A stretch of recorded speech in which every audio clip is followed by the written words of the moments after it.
Bom, pessoal, agora que nós encerramos os nossos estudos sobre a cinemática, que nós vimos que era uma parte de uma área maior, né, que seria a mecânica, e ali a cinemática estudava o movimento, mas sem se preocupar com as causas desse movimento, nós vamos estudar agora o que eu chamo de dinâmica. A dinâmica também é uma parte da mecânica, ou seja, também estuda o movimento, só que dessa vez esse estudo do movimento, ele vai levar em conta quais são as causas desse movimento, ou seja, quais são as origens do movimento. Então, lá na cinemática, a gente pegava, por exemplo, um carrinho se mexendo a 20 quilômetros por hora e não me interessava o porquê de ele estar se mexendo a essa velocidade. Eu sabia que ele se mexia a essa velocidade. Era tudo o que me interessava para a cinemática. Já para a dinâmica, não. Eu quero saber por que esse carrinho está se mexendo. O que é que fez com que ele se mexesse? Beleza? Então veja, ao longo dessa aula, nós vamos introduzir um conceito e uma aplicação bastante importante para o nosso estudo. Ao longo de toda a dinâmica, nós vamos fazer referência a essa grandeza física, que seria justamente o título dessa aula, que é a força. No dia a dia, talvez você tenha algumas noções do que é a força. Fulano é forte, fulano é fraco. Você vai ver que isso tem a ver com a física, mas que é mais uma noção intuitiva, uma noção cotidiana. E a gente vai ver onde é que essa aplicação cotidiana se encaixa na física e o que é que não se encaixa. Mas, por exemplo, fulano ele foi numa academia de boxe e ele começou a socar um saco de areia, que nem a gente tem aqui na nossa imagem inaugural. Então, isso é um exemplo de aplicação de força. Eu estou aplicando força em determinado objeto. Quando dois carros colidem, né, eles trocam forças entre si. É por isso que eles se deformam. E a gente vai ver que a deformação também é um efeito da força. Imagine que você tem ali uma bola de futebol e aí quando você aplica um chute, você também está aplicando uma espécie de força. E você faz com que essa bola se movimente. E isso também é um efeito da força. Então vamos estudar o que é a força e primeiro vamos defini-la. Primeiro, o que é a força? Nós podemos interpretar a força como a interação entre dois corpos. Mas como assim? Eu proponho um experimento. Digamos que você saia da sua cadeira, do seu sofá, da sua cama, da sua escada, do seu penhasco, da sua mesa, sei lá onde você está sentado nesse momento, e aí você vá para a parede mais próxima. E aí você vai encarar essa parede com uma raiva. Você vai encarar essa parede como se fosse a sua concorrência no vestibular. E aí você vai fechar o seu punho e você vai tacar-lhe um soco na parede. Você está aplicando uma força? Está. Você está interagindo com outro corpo. Quem são esses dois corpos? Você é representado ali por sua mão, né, seu punho, e a parede, que é outro corpo, que está sofrendo a ação da tua força. Mais tarde, lá na terceira lei de Newton, que seria a aula 4, a gente vai estudar um pouquinho mais esse exemplo do soco na parede. Mas, por enquanto, o que te interessa é que essa força é a interação entre dois corpos, tudo bem?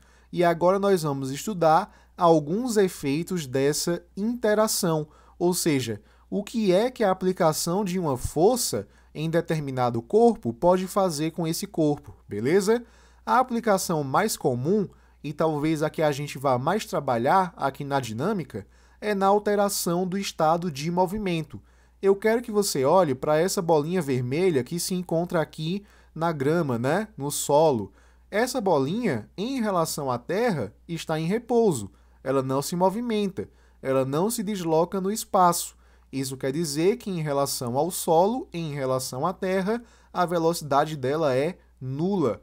Agora imagine que a gente tem aqui um jogador de futebol e esse jogador vai aplicar um chute a essa bola. A experiência cotidiana diz para a gente que essa bola vai passar a apresentar um deslocamento. Ela vai se mexer para um referencial ali no solo, não é isso? Então veja, isso quer dizer para a gente que a aplicação de uma força ela pode fazer uma alteração no estado de movimento. Qual era o estado de movimento antes? Era o repouso. A bola estava ali paradinha, bonitinha. Qual é o movimento depois? Ela passa a apresentar deslocamento, passa a apresentar movimento.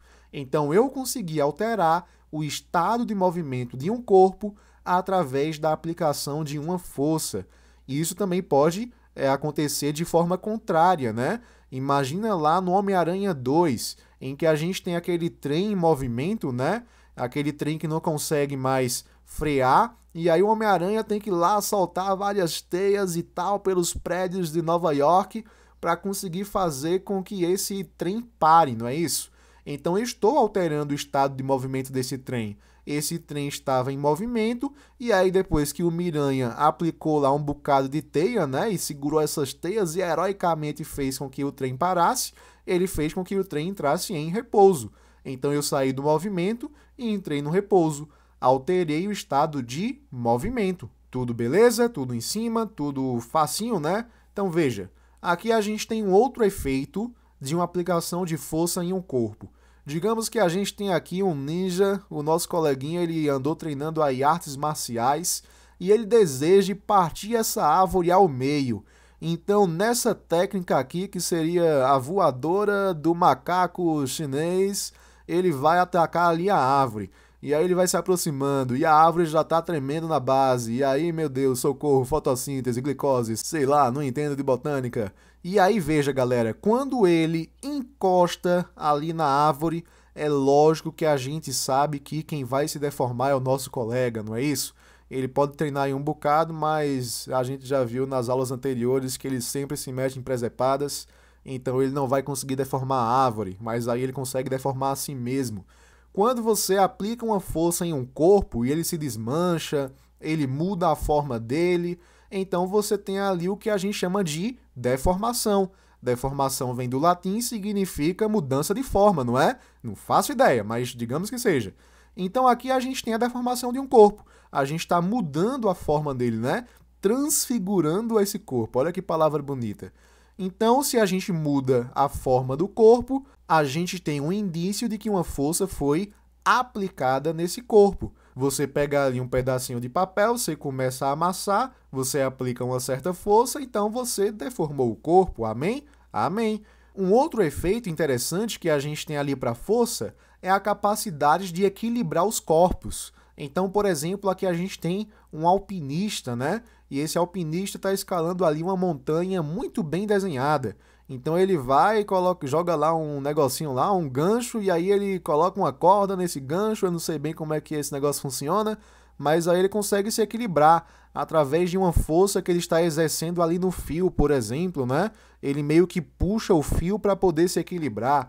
Então, se você tem ali, por exemplo, sei lá, malabaristas, equilibristas em um circo e etc., eles têm que ter um bom controle das forças que atuam no corpo ou até nele mesmo, para que eles consigam ter um certo tipo de equilíbrio. Então, a gente tem aí 3 efeitos para a força, não é isso? A gente teve alteração no estado de movimento, a gente teve o equilíbrio de um corpo, que é o que nós acabamos de ver, e eu só coloquei aqui o equilíbrio de um corpo como a segunda, porque eu esqueci qual foi a segunda de verdade. Enfim, eu sou amnésico, mas além desses dois, a gente também tem o que a gente chamou ali de deformação de um corpo. Muito bem, lembrei. Bora lá, sigamos em frente. Então, vê só. A gente pode classificar as forças a partir da maneira com que essas forças interagem com os corpos. Então, por exemplo, o que eu chamo de forças de contato são forças que a gente tem que ter aquilo que popularmente nós chamamos de toque. Então, aqui a gente tem um carinha que vai empurrar o carro porque o carro é velho e aí ele enguiçou. Então, quando ele empurra o carro, quer dizer que ele está aplicando uma força de contato. Ele está tocando nesse corpo. Se ele toca nesse corpo, ele aplica uma força, que é uma interação entre corpos, e aí ele está tocando força de contato, beleza? É isso aí. A outra força, o outro tipo de força que a gente tem, é aquilo que a gente chama de forças de campo, mas nós também podemos chamar de forças à distância, forças de ação à distância, beleza? Eu chamo de forças de campo porque gasta menos tinta aí para escrever e porque também é mais abreviado, né? Então veja, por exemplo, imagine que aqui em cima a gente coloque um ímã super poderoso. A gente sabe que o ímã, que a gente vai estudar lá depois no magnetismo, ele tem uma propriedade interessante, né, de interagir com alguns materiais, por exemplo, ferro, metais no geral, né? E aí o que acontece? Esse ímã vai começar a puxar os metais. Então aqui a gente tem um carro cuja carcaça é basicamente metálica, não é isso? Então ele vai puxar a carcaça desse carro e aí o carro vai subir de encontro ao ímã. Veja que o ímã não precisou ter a ação do toque sobre esse carro. Ele simplesmente fez com que o metal, né, fosse atraído em direção a ele e aí ele vai puxar o carro. Então esse puxão pode ser interpretado como força também, mas veja que eu não precisei encostar um corpo no outro, não precisei de nenhum toque entre esses caras, beleza? Então nesse caso a gente tem o que a gente chama de forças de campo. É força de campo nesse caso porque se tem força magnética, tem um campo magnético. Imagina ali a Lua e a Terra. Existe uma linha, um cabo de aço que une a Lua e a Terra? Não! O que une ali, e quando eu falo unir, é porque estão juntinhos, né? A Lua tem órbita em relação à Terra, então o que une esses dois corpos é uma força que eu chamo de gravitacional. A Terra não está encostando na Lua, não é isso? Mas eu sei que existe uma força gravitacional associada a um campo gravitacional, e isso faz com que esses corpos interajam, mesmo que eles não se toquem. Mesma coisa a gente pensar ali em partículas atômicas, né? Imagine um elétron que faça uma trajetória ao redor do núcleo. A gente sabe que o núcleo ele é positivo e que ali a eletrosfera ela é formada pelos elétrons, né? Que a gente tem ali partículas negativas. E a gente sabe que, lá da química até, né? A gente sabe que esses carinhas interagem por conta de uma força elétrica. Eles não se encostam, né? O próton está lá no núcleo, o elétron está lá na eletrosfera. Eles interagem para que o elétron tenha uma órbita em relação ao núcleo, e essa interação é devida a uma força elétrica, que também é uma força de campo. Nesse caso, a gente chama de campo elétrico. Então, quando a gente chama de forças de campo, é porque estamos pegando interações entre corpos que não estão se tocando, tudo bem? Aí veja bem, no Sistema Internacional de Unidades, nós utilizamos a letrinha N maiúscula para indicar força. Lá na aula 3, quando nós estudarmos o princípio fundamental da dinâmica, também conhecida como segunda lei de Newton, a gente vai ver qual é a definição dessa unidade. Mas por enquanto te basta saber que a gente pega ali a unidade de Newton para força. Isso em homenagem ao nosso querido amigo Isaac Newton, que estudou a força, né? Inclusive, ele publicou um livro famosíssimo, um dos livros mais importantes da história da humanidade, não somente da física, que seria o Principia, né? E ali no Principia, ele começa a estudar os movimentos, e uma das introduções interessantes deste livro é justamente o conceito de força e alguns outros que nós vamos estudar ao longo das nossas aulas de dinâmica. Newton era o cara, beleza? E aí, veja bem, imagine uma força de 10 newtons aplicada na horizontal da esquerda para a direita num certo bloquinho. Inclusive, ao longo das nossas aulas, nós vamos trabalhar muito com bloquinhos, tá? Cada um com seu bloquinho que merece. Tem bloquinho de carnaval, né? Bloquinho da Ivete, não sei lá o quê. Aqui física é bloquinho mesmo, tá? Esse é o nosso bloquinho, esse é o bloquinho que a gente gosta. E aí, veja, eu estou aplicando uma força de 10 newtons. Esses 10 newtons a gente chama de quê? De módulo, tranquilo? Módulo 10, e a unidade aqui seria o newton, não é isso? Aplicada na horizontal, que nós aprendemos a chamar isso aqui de direção, não é isso? E da esquerda para a direita, que nós aprendemos lá na nossa primeira aula de cinemática a chamar isso de sentido. E uma coisa que possua módulo, unidade, direção e sentido só pode ser uma grandeza vetorial. Então, ao trabalhar com força, nós estamos trabalhando com vetores.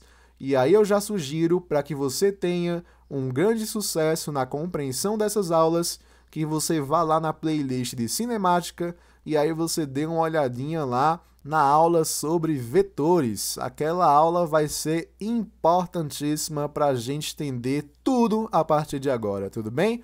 Então vamos lá, eu já sei que você tá craque, então bora embora. Então veja, existe também uma classificação interessante que a gente vai estudar agora o que elas são e a gente vai ver os efeitos dessas carinhas lá na frente, bem mais na frente. Então são forças internas e forças externas. Eu já vou chegar na definição delas. Mas imagine que a gente tem aqui uma bolinha azul, tá? Ela está a uma certa altura em relação a uma cama elástica. Sim, isso é uma cama elástica. Digamos que essa bolinha caia, logicamente, existe gravidade, glória a Deus, e aí ela encoste na cama elástica. A gente sabe que a cama elástica vai afundar, não é isso? Em termos de força, eu quero que você pense assim: a bolinha está fazendo com que a cama elástica se deforme para baixo. Então, quer dizer que a bolinha aplica uma força na cama elástica, na vertical, para baixo, que eu estou chamando aqui de FBC. É a força da bolinha na cama elástica. Só que, ao mesmo tempo, pessoas, a gente sabe também, a gente pode verificar, a gente pode concluir que a cama elástica também aplica uma força nessa bolinha, só que para cima. Por quê? Porque eu sei que se eu olhar para esse esqueminha por mais um pouquinho de tempo, eu vou ver que essa bolinha vai subir, irmão. Se ela vai subir é porque a gente vai ter uma força ali para cima, concorda comigo? Então, ao mesmo tempo que a bolinha está aplicando uma força para baixo na cama elástica, a cama elástica está aplicando uma força nessa bolinha para cima, que eu chamei aqui de FCB, porque é a força da cama na bolinha, tudo bem? Então, veja bem, veja bem, veja bem. Definir o que é força interna e o que é força externa depende do meu sistema de referência. Eu preciso saber qual é o meu sistema. Por exemplo, digamos que o nosso sistema seja unicamente a bolinha. Então, quer dizer que a cama elástica é uma coisa externa à bolinha. Concorda comigo? Então, a força que a cama elástica aplica na bolinha é uma força externa, porque quem é o meu sistema é só a bolinha. Mas se eu considerar que a bolinha e a cama elástica são um sistema único, são um sistema só. Então, veja, veja, veja, veja. Se eu disser para vocês que a cama elástica e a bolinha são um sistema só, então essas forças que elas estão trocando, ou seja, a força da bolinha na cama elástica e a força da cama elástica na bolinha, são forças trocadas por componentes dentro de um mesmo sistema. E aí eu chamo isso de forças internas. Imagine dois carros ali colidindo entre si, uma colisão frontal. Pei, colidiu! Então, quando a gente tem uma colisão, digamos que eu considere o sistema de referência, o nosso sistema, como carrinho A. Então, a força que o carrinho B aplica no carrinho A vai ser uma força externa. Mas se eu considerar o sistema como se fosse os dois carrinhos, então a força que A aplica em B e a força que B aplica em A são forças trocadas entre componentes do mesmo sistema. Aí passam a ser forças internas, tudo bem? Então é assim que a gente classifica as forças em internas e externas. Belezinha? Vamos definir agora o nosso objeto de estudo, digamos assim. Esse carinha aqui vai ser o nosso ratinho do laboratório, porque a gente vai pegar ele em diversas aulas. É aquilo que a gente chama de corpo rígido. Veja bem aqui a definição que eu coloquei para vocês. O corpo rígido é um objeto ideal e tudo aquilo que é ideal não é real, beleza? Isso aí daria uma boa música do Sandy Júnior. Em que a distância entre dois pontos que o compõem é invariável. Uma coisa que é invariável é uma coisa que não muda, que nem a minha ausência de vida social, sob a ação de forças externas. Isso quer dizer que o corpo rígido é indeformável. E uma coisa que é indeformável é uma coisa que não se deforma. Muito bem, está estudando etimologia. Sob quaisquer forças externas a ele aplicadas. Então, bora lá, bora traduzir essa baboseira toda aqui para o português, né? A gente tem aqui um bloquinho e nesse bloquinho eu destaquei dois pontos, o ponto A e o ponto B. Digamos que esse corpo fosse um corpo qualquer. E aí eu comece a amassar esse bloquinho, a aplicar forças aqui em várias direções, em vários sentidos, em todos os lugares. Então ia chegar um momento que esse carinha ia se amassar. Então, digamos que eu amassasse, por exemplo, uma força daqui, uma força para cá, e aí eu ia ter que esses pontos aqui, né, eles podiam se aproximar. Se eu fosse, por exemplo, puxar, né, o ponto B para um lado e o A para o outro, eles podiam até aumentar a distância entre eles. Então eu estaria deformando esse corpo. Mas como eu estou dizendo que ele é um corpo rígido, que é um objeto idealizado, eu estou dizendo que essa distância entre A e B nunca vai mudar. E essa distância nunca vai mudar somente se esse corpo não conseguir ser deformado. Então ele é indeformável, a gente não consegue deformar esse carinha de jeito nenhum. A gente vai pegar esses corpos rígidos a partir de agora, porque eu não estou interessado em analisar qual é o efeito deformatório, se é que essa palavra existe, da força nos corpos. Eu só quero analisar a questão da força e do movimento.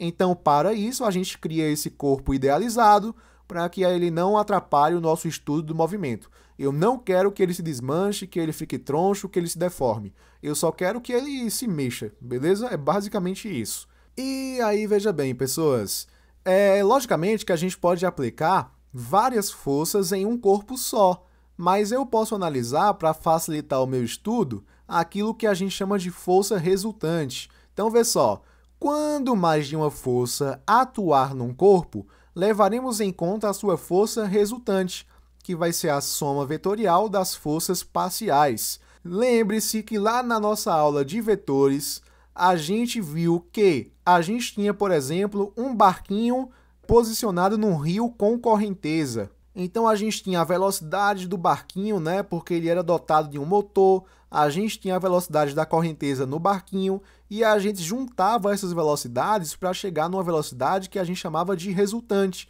Então é como se eu pegasse vários vetores e eu analisasse qual é a união entre esses vetores.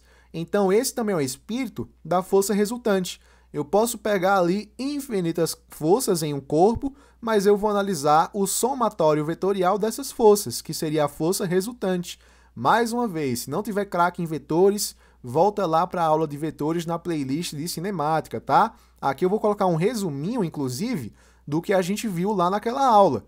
Quais são as operações aqui para vetores, só que dessa vez aplicadas à força, tranquilo? Então aqui, imagine que a gente tenha duas forças, F1 e F2, aplicadas num bloquinho, e eu vejo que essas forças têm a mesma direção, que seria a horizontal, e elas apontam para o mesmo sentido. Então imagine que aqui a gente tem uma força 1 de 4 newtons e uma força 2 de 3 newtons. Eu acho que é fácil imaginar que essas forças vão se juntar, não é isso? 4 mais 3 a gente tem 7 newtons.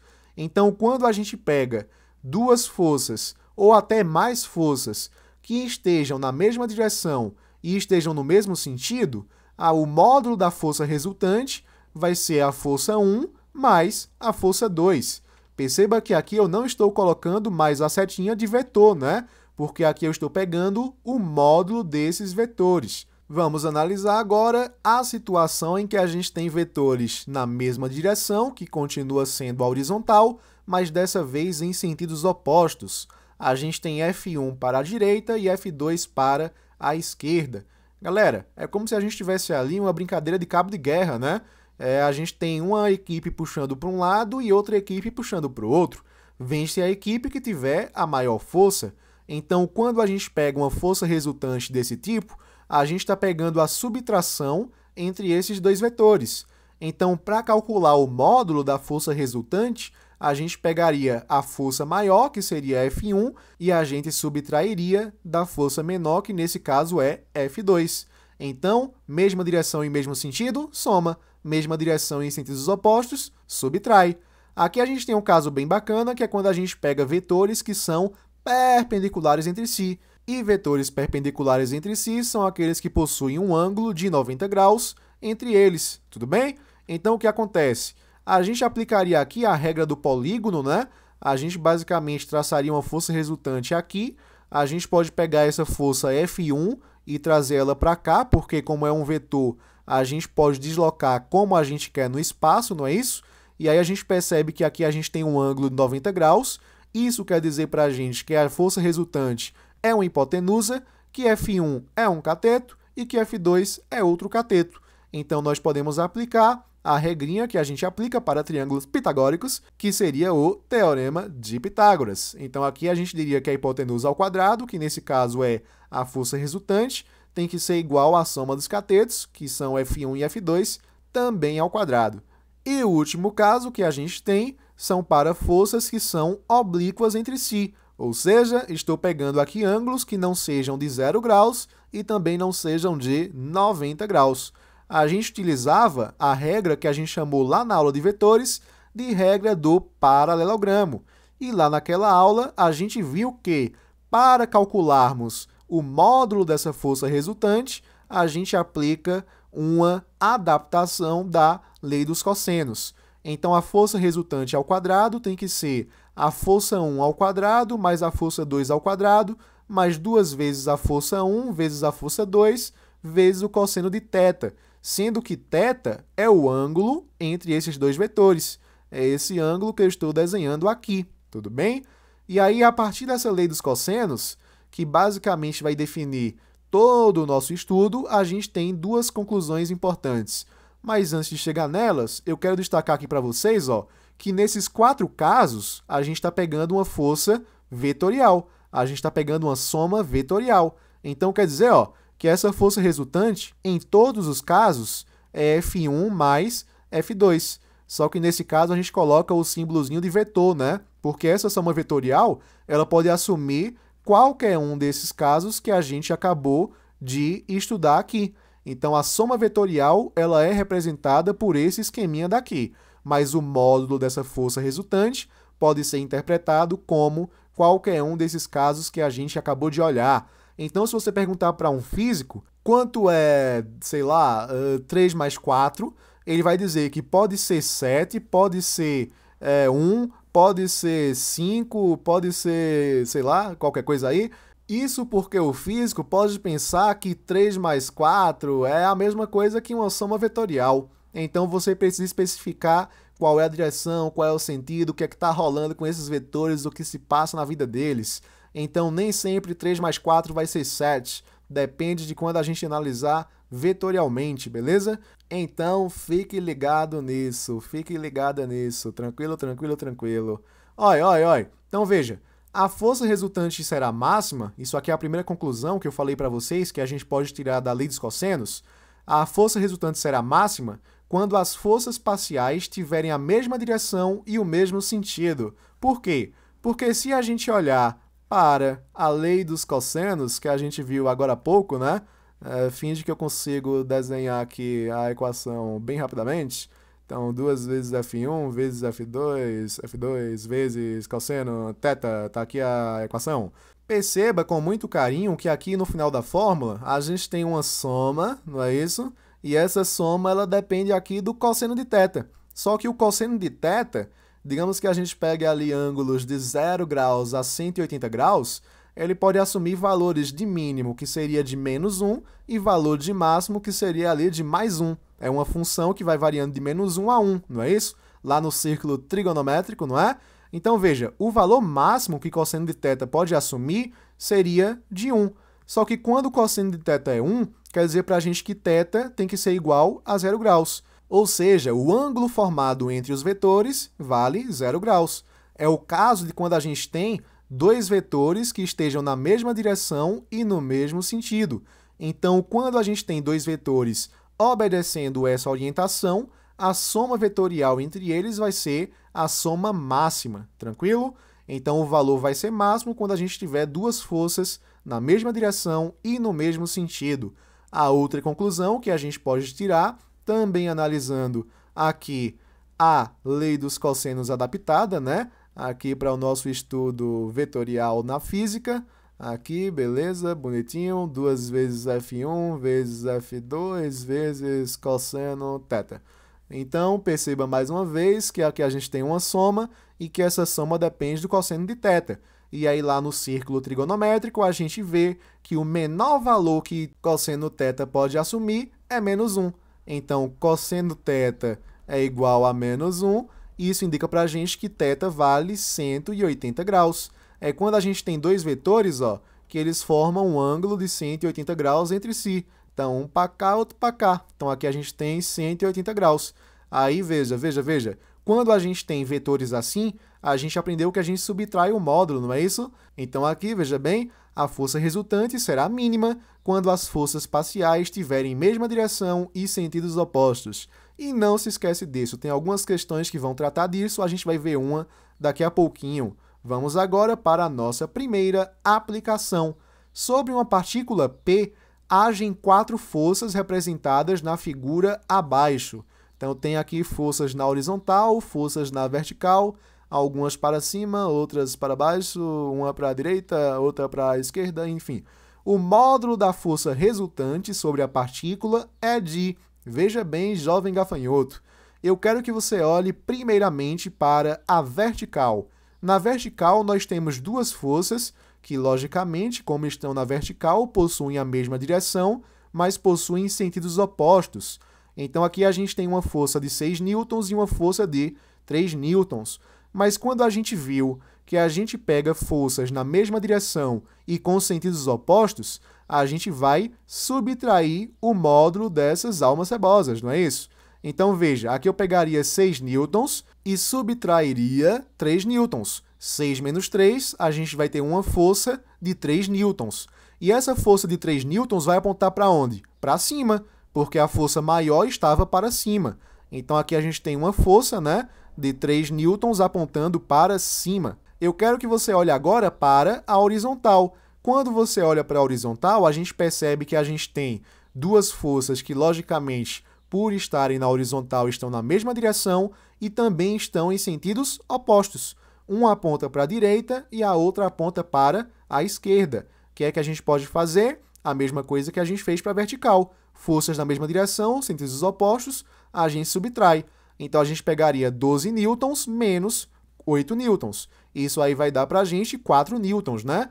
E esses 4 newtons vão apontar para onde? Se estava na horizontal, logicamente continua na horizontal. Só que a força maior estava para a direita. Então, quer dizer que a nossa força de 4 newtons ele vai apontar aqui para a direita. Muito bem, muito bem. Então, veja, ele quer saber o módulo da força resultante. E esse caso a gente acabou de ver, né, quando a gente revisou as operações com vetores. Então, a resultante estaria aqui. Uma coisa que a gente pode fazer, chamar isso aqui de FR, né? Uma coisa que a gente pode fazer é deslocar esse vetor para onde a gente quiser. Aqui a gente fecha o polígono, não é isso?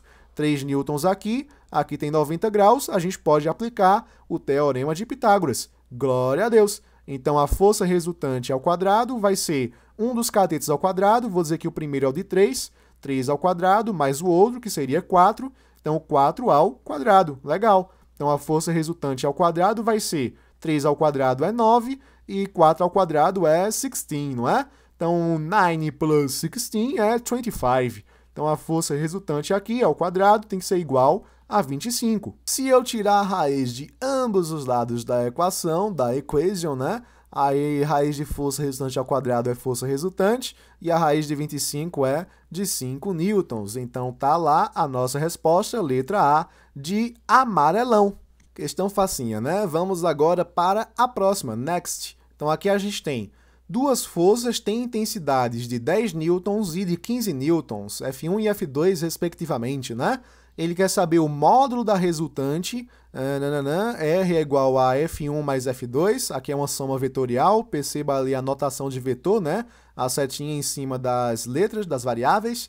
Não pode ser. Então, aqui a gente tem algumas opções. E agora? E agora? Pessoas, eu vou te dar uma dica preciosa para te responder esse tipo de questão. Primeiro, a gente vai calcular qual é o valor máximo que essas forças elas podem assumir quando forem unidas vetorialmente falando, né? Então, a gente viu agora há pouco, volta lá um pouquinho na aula, que quando a gente tem força resultante máxima, é porque os vetores estão apontando na mesma direção e no mesmo sentido, ok? Então, vai ser máximo quando a gente pegar, ó, F1 mais F2. Tudo isso em módulo, né? Quem é F1? F1 é igual a 10 newtons. Quem é F2? É igual a 15 newtons. 10 mais 15, 25 newtons. Muito bem, jovem gafanhoto. Bora ver agora qual é o valor mínimo que essa força resultante pode assumir, não é? Então, veja, o valor mínimo, a gente viu quando a gente estudou a lei dos cossenos agora há pouco, que vai acontecer justamente quando nós pegarmos agora a subtração entre esses dois vetores. Eles estariam como? Na mesma direção, só que em sentidos opostos. Então, aqui a gente pegaria a força maior, que é F2, e a gente diminuiria aqui a força menor. Então, ficaria 15 menos 10, eita miséria, 15 menos 10 igual a 5 newtons. Então, veja, qual é o valor máximo? 25 newtons. Qual é o valor mínimo? 5 newtons. É possível ter uma força de 10 newtons? Sim. É só eu fazer aí um ângulo muito esquisito e chegar em 10 newtons. Porque isso é lógico, pessoas. Se o valor mínimo é 5 newtons e o máximo é 25 newtons, então qualquer coisa entre 5 e 25 é possível. O que não é possível é, por exemplo, aqui na letra a gente encontrar um valor aqui de 4 newtons, porque se o mínimo é 5 newtons, como é que 4 newtons, que é menor que o mínimo, vai ser possível? Não é. Então aqui a gente pode pegar a letra A e já marcar ela de cara, porque a gente quer achar o que não pode ser, beleza? 10 newtons pode ser? Pode sim, porque a gente está aqui entre 5 e 25. Mesma coisa para 15 newtons, mesma coisa para 20 newtons e mesma coisa aqui para 25 newtons, porque é o valor máximo, beleza? Então aqui a gente pode marcar a letra A sem medo de sermos felizes, tudo bem? Vamos agora para... não se assuste com as minhas loucuras, não. Vamos agora para a próxima questão. Os garotos A e B da figura puxam, por meio de cordas, uma caixa de 40 kg que repousa sobre uma superfície horizontal, aplicando forças paralelas a essa superfície e perpendiculares entre si, de intensidades 160 newtons e 120 newtons, respectivamente. O garoto C, para impedir que a caixa se desloque, aplica outra força horizontal em determinada direção e sentido. Desprezando o atrito entre a caixa e a superfície de apoio, a força aplicada pelo garoto C tem intensidade de... Vamos interpretar o que essa bendita questão está dizendo aqui pra gente. A gente tem dois carinhas, A e B, não é isso? E eles estão aplicando forças nessa caixinha. Tem ali uma corda, né? Tá puxando, tá aplicando uma força. E perceba que pela figura e até pelo próprio enunciado, a gente percebe que essas duas forças são perpendiculares entre si, ou seja, formam um ângulo de 90 graus, não é isso? Então a gente sabe, pelo que a gente viu lá na aula de vetores e também na revisão aqui de vetores, que a resultante ela vai sair mais ou menos assim, não é isso? Então essa força resultante, a gente pode calcular quanto é ela se a gente aplicar o teorema de Pitágoras, já que a gente tem forças perpendiculares. Então, para achar essa força resultante, a gente pegaria o seguinte: força resultante ao quadrado vai ter que ser igual a F de A ao quadrado mais F de B também ao quadrado. Mas essa força resultante é o que a gente quer saber, a gente repete. A força de A, digamos aqui, foi de 160 newtons, não é isso? É isso mesmo, ó, garotos A e B, então, respectivamente, 9 fora, é isso mesmo. Então, aqui ficaria 160 ao quadrado mais a força de B, que seria de 120 ao quadrado. Então, aqui a gente pode fazer o seguinte: a força resultante ao quadrado vai ser igual a 160 ao quadrado. Isso aí dá 25.600, tudo bem? 25.600, já que 16 vezes 16 é 256, né? Mais 120 ao quadrado, só que 12 vezes 12 é 144, coloca 2 zeros e é sucesso. Então, 25.600 mais 14.400, 400 mais aquilo ali é 26.000, 26.000 mais 14.000, a gente tem aqui 40.000. Então, 40 mil, beleza? Então, se a gente tirar a raiz disso, né, a gente puxando aqui, porque acabou o espaço, aí ficaria força resultante, vai ser igual a raiz de 40.000. Aí, veja, aqui tem 4 zeros, corta pela metade, então aqui isso vai ser 200, beleza? Então, aqui, 200 newtons. Mas veja, a gente encontra aqui 200 newtons na letra E de ebola, não é isso? Mas por que essa é a nossa resposta? Porque, veja, a gente tem uma força resultante para cá, que a gente acabou de ver que vale 200 newtons. Então, para equilibrar esse troço, esse carinha, misericórdia, amém, ai meu Deus, esse carinha vai precisar aplicar uma força de 200 newtons também para que ele equilibre esse troço, tranquilo? Então aqui a gente tem equilíbrio, que é uma das aplicações da força, não é isso? E a gente viu que para equilibrar essa força resultante de 200 newtons, esse carinha C vai ter que aplicar uma força de 200 newtons também, porque aí, como é que a gente faz? Forças na mesma direção, sentidos opostos, a gente vai cortar aqui, não é isso? Corta esse com esse, a força resultante vai ser zero, esse carinha não vai se mexer. Tudo bem? Vamos agora para a nossa última questão. E a nossa última questão, para ser respondida satisfatoriamente, eu digo a você que você precisa entender bem de versores. Qualquer coisa, volta lá na aula de vetores, lá na playlist de cinemática, vê lá na descrição dessa aula, lá tem uma partezinha que tem versores. Aí você clica lá na descrição, tem o tempo marcado, e aí você revisa o que é versores. Aí você volta para cá e aí é sucesso. Caso você já esteja craque no que é versores, sigamos em frente. Considerando que as 5 forças representadas no diagrama da figura atuam em um mesmo ponto material e que o lado de cada quadradinho representa 1 newton e 1 newton apenas, calcule a intensidade da resultante dessas forças. Tudo bem, vamos lá. Então, veja bem, aqui a gente tem 5 forças, né? F1, a gente tem ali F2, F3, F4 e F5. Como aqui a gente tem 5 vetores, a gente fazer a decomposição vetorial clássica para cada um deles talvez fosse um pouquinho trabalhoso. O que a gente pode utilizar a nosso favor é justamente a notação de versores, né? Mas aí você resolve a questão como você quiser, tudo bem? Então, veja, aqui para a primeira força, a gente tem 1, 2, 3, 4 quadradinhos aqui na horizontal. Na horizontal para a direita, né? Direita é positiva, porque o eixo X cresce para a direita, não é isso? Então, bora lá. Aqui a gente tem 4, vou colocar de cinza mesmo, para não ficar um carnaval. 4 na direção horizontal positiva, então 4i. E a gente tem quantos quadradinhos na vertical? 1, 2, 3. E é 3 subindo, não é isso? Então, também é positivo, porque o eixo Y cresce para cima. Então, aqui coloca mais 3 na direção Y, né? Então, na direção aqui de J, beleza? Quem vai ser F2? Vamos fazer o mesmo raciocínio.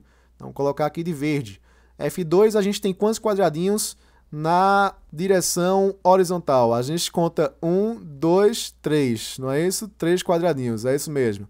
Então, aqui a gente coloca ali, ó, 3, a gente coloca positivo, porque também está para a direita, né?